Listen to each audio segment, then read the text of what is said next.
It is therefore ordered that you shall be put to death by electrocution in the mode prescribed by law, and that you shall be transferred to the custody of the warden at the Tennessee Prison for Women.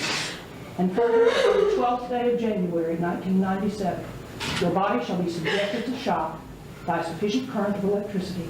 Oh God, have mercy upon you. Mr. Bates, take Mr. Pike into the house. Can I please have my mom before I go? Mr. Bates, please hold Ms. Pike in the dock. Please, let me just love my mom. Please hold Ms. Pike in the dock. I love you. In January 1995, the city of Knoxville, Tennessee, became the backdrop for one of the most disturbing crimes ever committed by a teenage girl. On the outskirts of the University of Tennessee campus, in a patch of woods normally used by students as a quiet cut-through, a night of rising tension and adolescent jealousy spiraled into something far darker. 19-year-old Colleen Slemmer, a new student at the Job Corps Center, was trying to find her footing in a program meant to offer struggling young adults a second chance. But walking beside her that night was someone whose emotions had passed the point of reason. That person was Christa Gail Pike, just 18 years old, a troubled young woman shaped by instability, trauma, and an obsessive fear of losing the one relationship that made her feel valued. Fueled by insecurity, possessiveness, and a worldview distorted by years of neglect, Pike led Colleen to a secluded clearing and carried out an attack Tennessee prosecutors later described as ritualistic and unrelenting. By dawn, Colleen was dead. Pike was boasting about what she had done, and a fragment of bone taken from the victim had become the most chilling evidence investigators would recover. The aftermath revealed more than a moment of violence. Detectives uncovered patterns of fixation, psychological unraveling, and a dynamic between Pike and her boyfriend that blurred the line between influence and control. What followed was a confession delivered with striking composure, a trial that captivated national attention, and a death sentence that made her the youngest woman on death row in modern America. Nearly 3 decades later, in September 2026, her case is set to reach its final chapter in Tennessee's execution chamber, a fate that now raises questions about youth, trauma, and justice that the courts have debated for years. To understand how an 18-year-old became the central figure in a crime that stunned the nation, we have to go back to where it all began. But first, hit subscribe and tap the bell icon because this is one case you will never forget. Long before her name entered courtrooms and headlines, Christa Pike's life unfolded in an environment defined by instability. She was born prematurely into a home already fraying at the seams, a place marked by emotional absence and unpredictable chaos. Her earliest days were shaped by medical fragility, seizures that arrived without warning, hospital visits that blurred one into the next, and a constant sense of physical vulnerability that rarely received the consistent care it required. The adults around her shifted like shadows. No single caregiver remained steady enough to anchor her development. Romantic partners came and went, sometimes leaving behind conflict that spilled directly into the home. Violence did not exist as an occasional outburst. It functioned as a background tone, a language absorbed even before it could be understood. Emotional connection rarely followed. In its place was a hollow kind of survival, one that taught adaptation rather than trust. By early childhood, she had already crossed boundaries few children should ever encounter. An overdose attempt signaled distress long before she had the vocabulary to articulate it. Medical records and notes from early psychiatric intervention pointed to deep-rooted trauma. Yet each attempt to stabilize her was temporary, disrupted by the same patterns that had created the damage in the first place. Schools became revolving doors. She entered classrooms as an outsider, carrying the weight of a home life that made concentration nearly impossible and friendships difficult to maintain. This pattern etched itself into her adolescence. It became the backdrop against which every future decision formed. No accountability, no guidance, no consistent boundary. Only the lingering message that chaos was normal and unpredictability was expected. It raises a question that hovers over every stage of this case. When early life is shaped by trauma rather than nurturing, how much of the adult that emerges is shaped by choice, and how much by survival? As adolescence arrived, the turbulence that marked Christa's early years intensified rather than eased. She drifted through a series of unstable environments, each one reinforcing the sense that nothing in her life remained steady for long. School discipline records, counseling referrals, and brief stays in programs designed for struggling teens painted the picture of someone searching for structure but unable to find it. Eventually, those patterns carried her into a juvenile facility where she encountered peers shaped by many of the same fractures. Inside those institutional walls, she found what appeared to be order, scheduled days, enforced routines, and adults who monitored every movement. For someone raised without predictability, the structure could feel stabilizing, but the population around her carried their own unresolved turmoil, and the line between influence and survival blurred quickly. It was there that she first learned about a program promising opportunity, JobCore, a federally funded path toward education, vocational training, and a clean slate. The idea of a new beginning was powerful, a chance to leave behind the volatility of her past and build something solid. She enrolled in the Knoxville Center with goals that sounded practical: earning a credential, learning a trade, securing independence. For the first time, there was a horizon that looked reachable. But JobCore was its own ecosystem, crowded with teenagers carrying competing insecurities and ambitions. Confined living spaces, shifting alliances, and fragile identities created an atmosphere where emotions escalated quickly. Beneath the promise of stability, pressure was building. A collision course was taking shape, one that would soon draw 3 young lives into a moment none of them could escape. Before we go deeper, check out our new ebook, The True Stories Behind the Last Meals, where we uncover the final choices, final moments, and the chilling psychological clues hidden in death row inmates' last requests. The link is pinned below. Within the Knoxville Job Corps Center, daily life revolved around shared spaces and constant proximity. In that environment, even minor tensions amplified. It was here that Christa crossed paths with Tadaril Ship, a quiet teenager whose withdrawn demeanor concealed a fascination with fringe symbolism and alternative identities.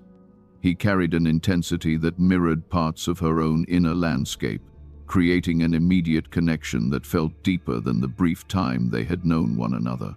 Their relationship became a small universe, insular, consuming, and reinforced by shared interests that centered around rebellion and imagery designed to provoke.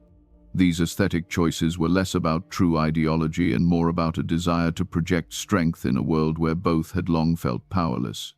Together, they created a dynamic that fed on exclusivity, further isolating them from the broader community. Into this environment stepped Colleen Slemmer, newly enrolled and focused on future goals rather than social drama. She moved easily among other students, building friendships without the territorial instinct that drove others. Her openness, however unintentional, intersected with Christa's insecurities in a way that ignited suspicion. Ordinary interactions were reinterpreted through the lens of possessiveness, and neutral gestures took on distorted meaning. These cognitive shifts did not erupt all at once. They developed gradually, shaped by emotional volatility and a need for validation that overshadowed rational assessment. Peers began noticing subtle changes: withdrawn stares, whispered grievances, small signs of tension accumulating beneath the surface. What might have remained ordinary teenage conflict took on a sharper edge inside a community where boundaries were thin and supervision was limited. These were the earliest indicators of escalation, the subtle markers that precede targeted violence long before anyone realizes what trajectory has begun. And they signaled that the situation was moving towards something far more dangerous. As winter settled over the Knoxville Job Corps campus, the dynamics surrounding Christa began to shift in ways that would have been difficult to understand from the outside. Within the closed ecosystem of dorm rooms, classrooms, and common areas, She started moving through social circles with a sharpened sense of suspicion. Conversations that once felt ordinary now carried an edge. Casual interactions were interpreted as challenges. The line between misinterpretation and certainty eroded quickly. Those around her noticed changes in her demeanor, a tendency to fixate on perceived slights, a growing obsession with the idea that someone meant to undermine her, and a readiness to voice accusations without hesitation. These claims were rarely grounded in anything concrete, yet they solidified into a worldview where betrayal seemed inevitable. Inside that mental framework, threat did not need evidence, it only needed emotion. Tadaro Ship's presence intensified this psychological dissent. His loyalty affirmed her assumptions rather than questioned them. The two became a closed loop, reinforcing each other's frustrations and cementing the belief that someone outside their orbit meant harm. As their bond tightened, the possibility of stepping back or reassessing the situation faded. What remained was a growing conviction that confrontation was unavoidable. On the sidelines, Shadala Peterson drifted near the unfolding tension. She did not initiate the hostility, yet she did not withdraw completely. Her peripheral involvement, neither active instigator nor clear dissenter, placed her in a position where silence carried its own momentum. She watched the atmosphere change while sensing she was being pulled towards something she did not fully understand. In forensic psychology, this pattern is recognized as escalation toward targeted violence, shifting alliances, fixation on a perceived adversary, and the gradual narrowing of options until a single course of action feels inevitable. The dread grew quietly, pulling three teenagers toward a moment none of them could reverse. When the moment arrived, it unfolded with an unsettling calm. All four students signed out of the dormitory, 4 names written in the logbook with nothing to hint at the weight those signatures carried. The act was mundane, the timing unremarkable. Yet from that point forward, the path they walked would never circle back to ordinary life. They moved along the railroad tracks that cut behind the campus, a familiar route students used to escape the noise of communal living. The rhythm of their steps masked the tension building beneath the surface. Outwardly, nothing appeared amiss. The air was cold, the sky dim, and the group walked in the loose formation of people headed somewhere with purpose. But beneath that quiet exterior, the emotional volatility that had been simmering for days pressed closer to the surface. Christa walked with a focus that suggested she had already crossed a threshold internally. Ship matched her energy with a steady, unreadable presence. Colleen followed with no reason to anticipate danger. And several paces behind, Peterson moved uncertainly, close enough to remain part of the group, far enough to avoid the center of whatever was coming. The landscape shifted as they neared the old steam plant, an isolated pocket of brush, gravel, and industrial remains. It was the kind of location where sound drops quickly and visibility shrinks between trees and concrete. The farther they walked, the more the campus receded, replaced by a stillness that felt disconnected from the world they had just left. As they stepped into that isolation, the quiet did not break immediately, but its weight deepened, signaling the moment before everything changed. The shift from silence to conflict happened without warning. One moment, the group occupied the same clearing in a fragile equilibrium. The next, that balance fractured. The confrontation rose from the tension that had been building for days, surfacing in a burst of focused hostility. There was no slow escalation, only the sudden collapse of restraint. Colleen reacted with confusion as the hostility took shape, instinctively trying to create distance between herself and the others. The first moments of the attack followed the predictable pattern of targeted violence, an abrupt advance, an attempt to overwhelm the victim before escape became possible, and a flurry of movements that disrupted any chance of grounding the situation. In that first rush, the harm inflicted was enough to create panic, but not enough to disable her. Driven by survival instinct, Colleen tried to break away. The wooded terrain offered no advantage. Underbrush tugged at her movements, uneven ground slowed her pace, and the narrow layout of the clearing funneled her back toward the attackers. The environment, already isolated, became a trap shaped by geography rather than intention. As the struggle continued, forensic markers began to form in rapid succession injuries that would later help reconstruct the sequence of events. The early wounds showed the chaotic pattern of someone trying to defend themselves while moving, with angles suggesting sudden shifts in direction and attempts to shield vulnerable areas. Each impact left a distinct story for investigators: hesitation in some blows, force in others, and the unmistakable signature of fear-driven resistance. Despite the panic, the confrontation did not immediately reach a fatal point. Instead, it entered a prolonged struggle marked by pursuit, recoil, and confrontation repeated in cycles. In these moments, the emotional tone narrowed to survival on one side and unyielding aggression on the other. The violence had begun. What followed would push the encounter into a realm investigators later described as prolonged, deliberate, and disturbing in its intensity. And it was only the beginning of the ordeal. When investigators later examined the scene and reviewed the autopsy findings, they identified a clear shift between the initial struggle and what came next. The middle portion of the assault bore characteristics not of chaotic conflict, but of controlled, prolonged domination. This stage left distinct forensic patterns that revealed both the mindset of the attackers and the evolving dynamic between them. Wounds inflicted during this period formed a systematic distribution across the body, evidence of repeated targeting rather than incidental contact. Forensic analysts noted the varying depths and placements, indicating moments when the aggression paused, redirected, and resumed with new focus. These markers suggested intent beyond neutralizing a victim.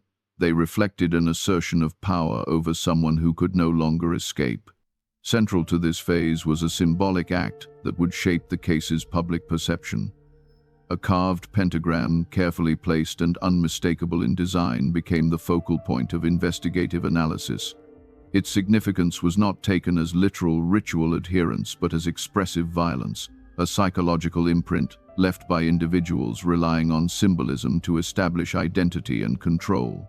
Experts classified it as a behavior sometimes seen in offenders seeking to amplify dominance through imagery rather than motive. Throughout this period, the cooperative element between Pike and Ship emerged clearly. Injury patterns indicated more than one active participant, with alternating forms of impact suggesting coordinated involvement. This alignment, the merging of two unstable emotional states, created a feedback loop that intensified the harm inflicted. In psychology, this is known as co-offending amplification, when the presence of another participant escalates severity through shared momentum. The extended nature of the assault was reflected in the varied stages of injury, each marking a different moment in the timeline.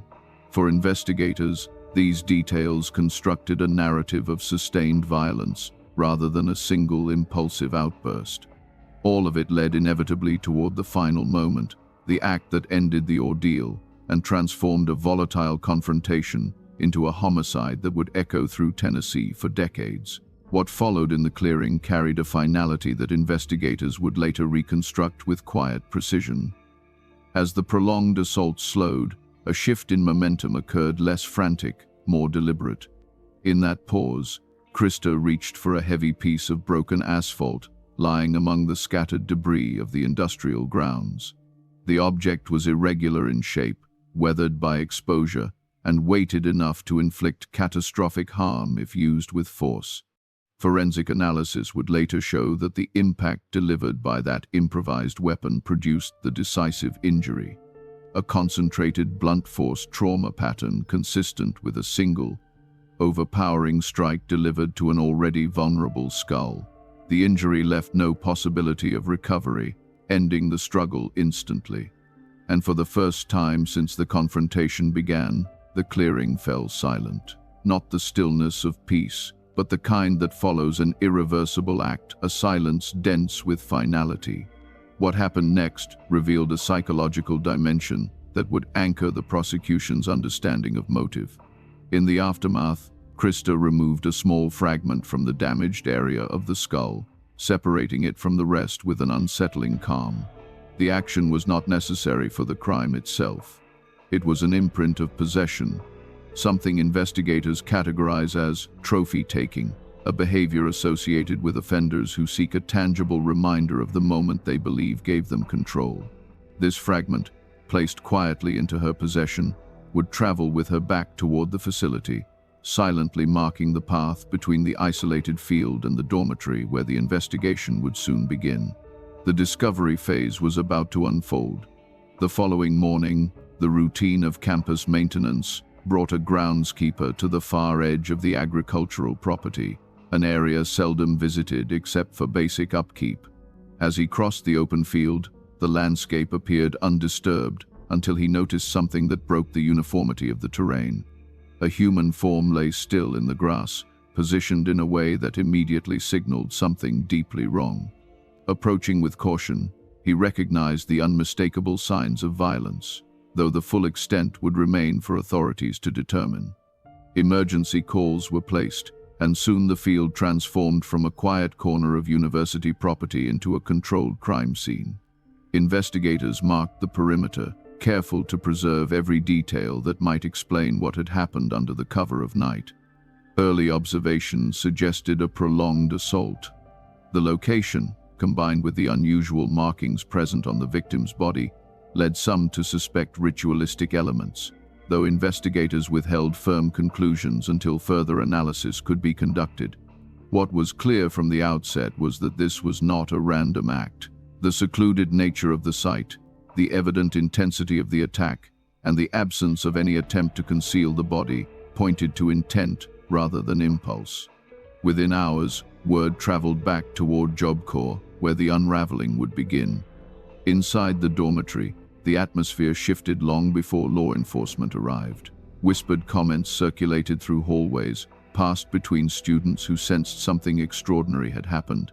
In the center of that growing cloud of speculation was Christa, who moved through shared spaces with an unsettling confidence. Her behavior diverged sharply from what would be expected after a violent incident. Instead of retreating, she became more visible, seeking attention rather than avoiding it. She made no effort to hide her involvement. In fact, she allowed details to surface among peers with a boldness that bypassed caution entirely. What marked the turning point for many was her decision to reveal the small fragment she had taken from the crime scene. Produced as though it were an object of significance, it confirmed suspicions that the earlier rumors were not exaggerations. For those who witnessed it, the moment cut through disbelief and forced the reality of what had taken place into focus. Peterson, who had remained on the periphery during the night's events, felt the weight of the situation closing in. Fear, which had been quietly building, shifted into urgency. The combination of Christa's open boasting and the escalating rumors signaled that silence was no longer sustainable. The risk for herself and others became impossible to ignore. As the tension inside the dorm reached its peak, the truth was already spreading far beyond student circles, and with it, the final barrier between speculation and formal investigation disappeared. What followed would bring law enforcement directly to their door. If you love deep human stories behind death row cases, don't miss our ebook, The True Stories Behind the Last Meals. These aren't just meals, they're final messages, confessions, and sometimes clues to the mind that walked into the execution chamber. The link is in the pinned comment below. When officers arrived at the Job Corps campus, they did so with purpose, shaped by the intelligence gathered from students. The investigation had moved quickly, narrowing its focus to a specific dormitory and a pair of individuals whose names now appeared consistently in every account. The arrests unfolded with controlled efficiency. Dorm rooms were secured, students were separated, and the environment shifted from rumor-driven tension to procedural order. Christa was taken into custody without resistance. During the search that followed, investigators located the fragment she had carried back from the field, still wrapped, still unmistakable in its form. Its presence served as a physical link, connecting her to the crime scene with absolute clarity. Shipp was also detained, his proximity and involvement supported by multiple witness statements. Peterson, navigating a mixture of fear and relief, was separated for questioning. At the station, Christa's demeanor diverged sharply from what investigators often encounter in capital cases. Instead of denial or hesitation, she offered an account that aligned with the forensic evidence already documented. Her description was delivered with a composure that surprised even seasoned interrogators, eliminating ambiguity and accelerating the legal process that would follow. The confession, though not the only piece of evidence, became the clearest narrative of what had occurred. With the primary facts established, the investigation shifted swiftly toward the judicial system. The focus moved from uncovering what happened to determining how the courts would respond to a case marked by youth, brutality, and psychological complexity. The consequences of that shift would unfold in the courtroom next. The courtroom became the new landscape where the events of that January night were rebuilt with precision. Prosecutors approached the trial as a methodical reconstruction, beginning with the earliest indications of conflict and advancing step by step toward the fatal moment in the clearing. Their narrative was anchored not in speculation, but in the physical record left behind. The sign-out logs, the crime scene photographs, the autopsy findings, and the fragment recovered from Christa's possession. Each piece was introduced in a sequence designed to eliminate ambiguity. The chain of evidence was presented with exacting detail. Jurors were guided through the timeline, starting from the departure from the dormitory, through the isolated walk, and into the escalation that culminated in violence. They heard how the field's secluded layout matched the forensic distribution of injuries. They listened as experts explained how certain wounds reflected defensive motions, while others showed controlled infliction. The prosecution's focus rested heavily on premeditation, a concept supported by the decision to bring the victim to an isolated location and the sustained nature of the assault that followed. Mapping the injuries to behavioral intent became a central pillar of the state's argument. Forensic specialists described how the variations in impact, pattern, and placement signaled deliberate choices rather than spontaneous rage. While the courtroom maintained a restrained decorum, the evidence itself carried an emotional gravity that required no embellishment. Outside those walls, the media had already shaped public perception. Headlines labeled the case a girl-on-girl murder, highlighting both the rarity and the unsettling dynamics of the crime. The term's repetition across newspapers and broadcasts amplified the sense of shock, not only because of the brutality, but because the ages and identities of those involved contradicted expectations of who commits such acts. By the time the prosecution rested, their narrative was firmly established, a deliberate sequence of actions carried out with awareness and intent. Now came the task of determining whether anything in Christa's background could alter the trajectory of that conclusion. When the defense began its mitigation phase, the tone shifted abruptly. The legal strategy moved from analyzing the crime itself to examining the life that led up to it. Attorneys presented evidence of childhood instability, guiding the jury through medical records, school reports, and testimony that outlined years of neglect and emotional deprivation. The goal was not to erase responsibility, but to demonstrate how a lifetime of unaddressed trauma can distort judgment long before adulthood. Mental health specialists introduced diagnoses that pointed to long-standing psychological strain conditions shaped by early exposure to chaos and compounded by a lack of treatment. They referenced patterns familiar in individuals raised without consistent caregivers: impulsivity, distorted threat perception, and difficulty regulating emotion under stress. These details formed the backbone of the defense's attempt to provide context. Yet the mitigation itself was brief, occupying a narrow window of courtroom time. The presentation lacked the extensive development typically expected in capital trials. There were no long testimonies from trauma experts, no multi-day deep dives into neurological findings, no robust exploration of how her upbringing shaped the vulnerabilities that emerged in Knoxville. This shortfall proved consequential.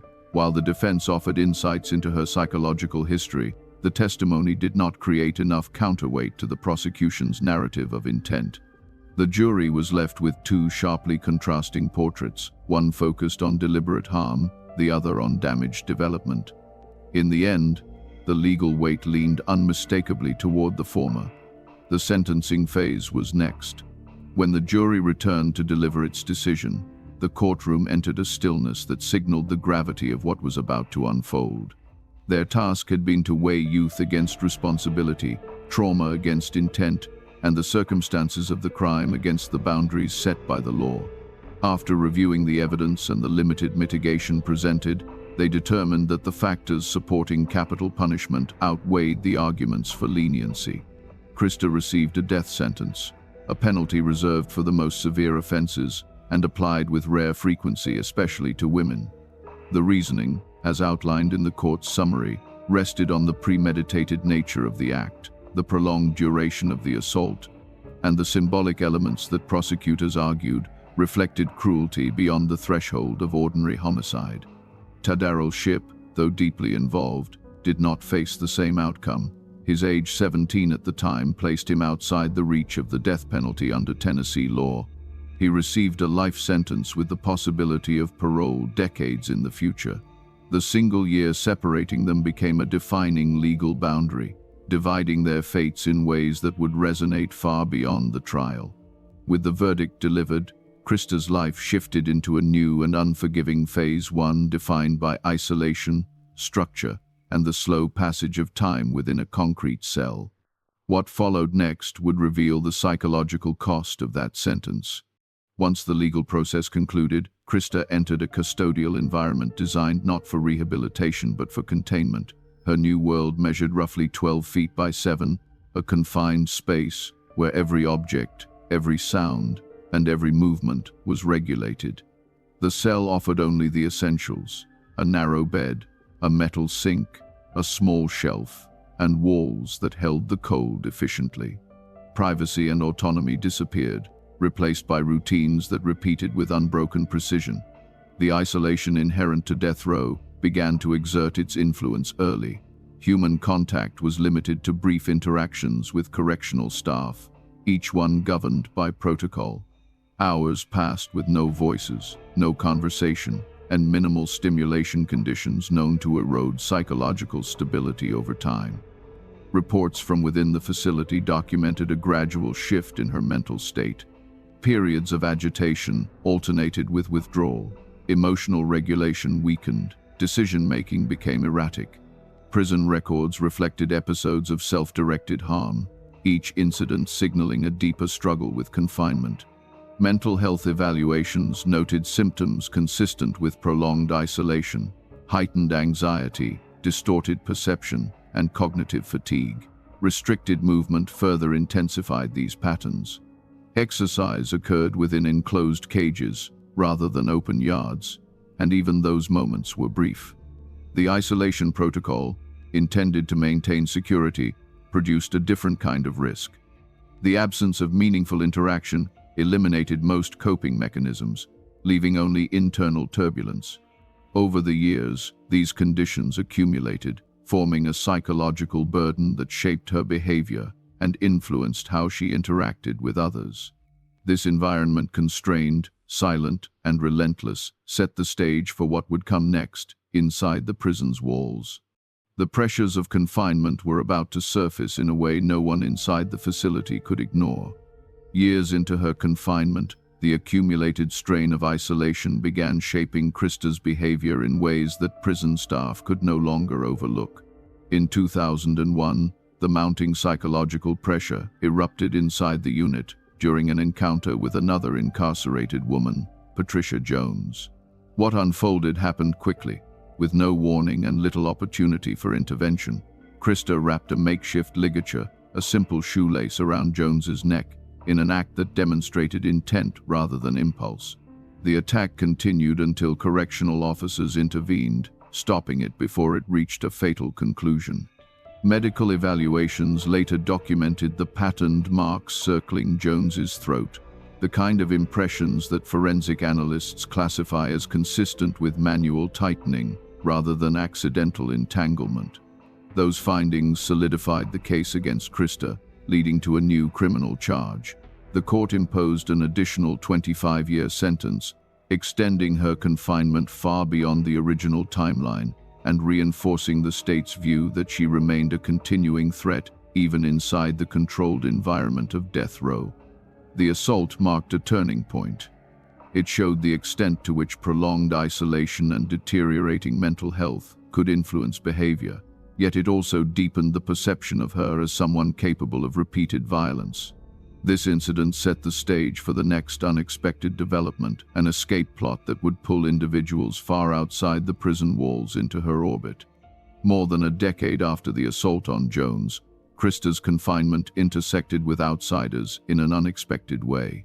In 2012, investigators uncovered a plan initiated beyond the prison's boundaries, an attempt to engineer her escape with the help of individuals who had developed personal connections to her through correspondence and visits. The conspiracy centered on acquiring a replica of a facility key, a breach that required both insider access and coordinated timing.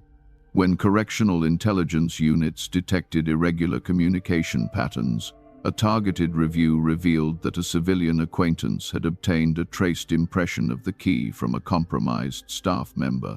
The objective was clear: create a duplicate capable of opening secured areas of the institution.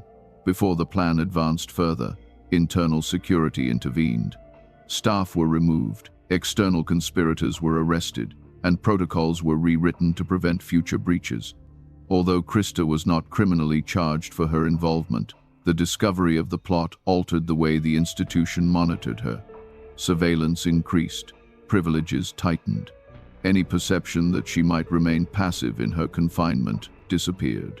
This incident reinforced the complexity of her case, part psychological deterioration, part lasting threat perception, and pushed the legal battle into its next long phase, the appellate process.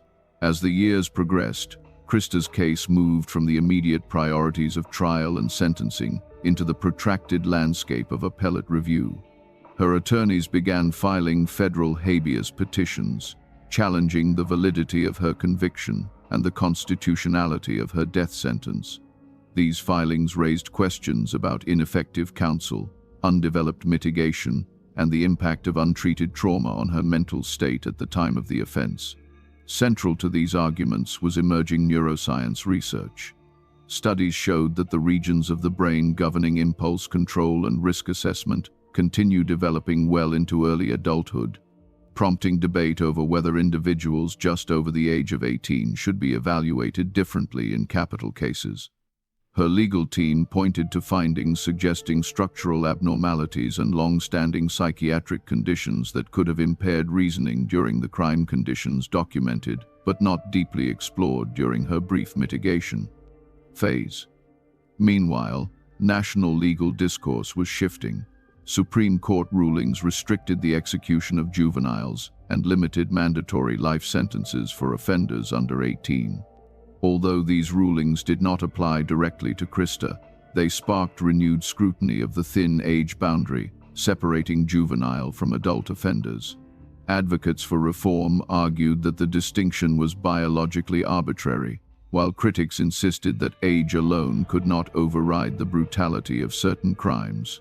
International human rights organizations took interest, submitting reports that questioned whether prolonged isolation coupled with a death sentence constituted cruel or degrading treatment. Yet despite the attention, courts consistently upheld the original verdict. Appeals were denied, one after another, reaffirming both the conviction and the sentence. By the mid-2020s, nearly every avenue for relief had narrowed. And with those legal doors closing, Tennessee prepared to take the next step, a formal declaration that would reactivate a case dormant in public consciousness for decades. The execution warrant was coming. When the Tennessee Supreme Court issued the death warrant, it marked the beginning of a final chapter that had been deferred for nearly 30 years. The document was procedural in its language, yet immense in its implications. It set September 30th, 2026 as the date the state intended to carry out her sentence. With that announcement, the long period of suspended resolution ended, replaced by a countdown measured not in years, but in months. The rarity of such an action intensified public interest. Executions of women in the United States are exceptionally uncommon, and Tennessee had not carried out one in generations. The warrant positioned Christa as a historical outlier, a figure whose case now intersected with broader questions about gender, punishment, and the limits of state power. For the family of Colleen Slemmer, the announcement represented something different, a step toward closure. After decades marked by anniversaries, hearings, and appeals, they viewed the warrant as the fulfillment of a promise made by the justice system in the mid-1990s. Statements from those closest to the victim reflected a sense of long-delayed resolution, grounded in the belief that accountability must persist regardless of time passed. On the opposing side, her defense emphasized the toll of confinement. They argued that decades in near-total isolation had created a form of punishment that eclipsed the original sentence. Experts pointed to psychological records showing deteriorating mental health, self-harm, and the cumulative damage of an environment designed for containment rather than rehabilitation. These advocates framed execution after such deterioration as an act that ignored the profound impact of prolonged suffering. The divide between these perspectives revealed a larger ideological conflict, one centered on how society defines justice, whether punishment should evolve with time, and to what extent trauma influences culpability. As the execution date drew closer, these competing narratives grew louder, each anchored in its own interpretation of accountability and mercy. With the clock moving toward its final mark, a deeper question emerged. What does justice mean when both lives, the one taken and the one condemned, carry the weight of irreversible outcomes? In this story, certainty is scarce. What remains are intersecting tragedies, each shaped by choices, circumstances, and systems that failed long before violence entered the picture. There are no winners here.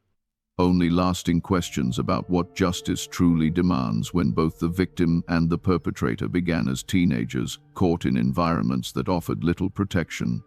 As you reflect on this case, consider where you believe justice lands between retribution, closure, and the recognition of irreversible harm. This is Death Files, where the dead still speak and justice never sleeps.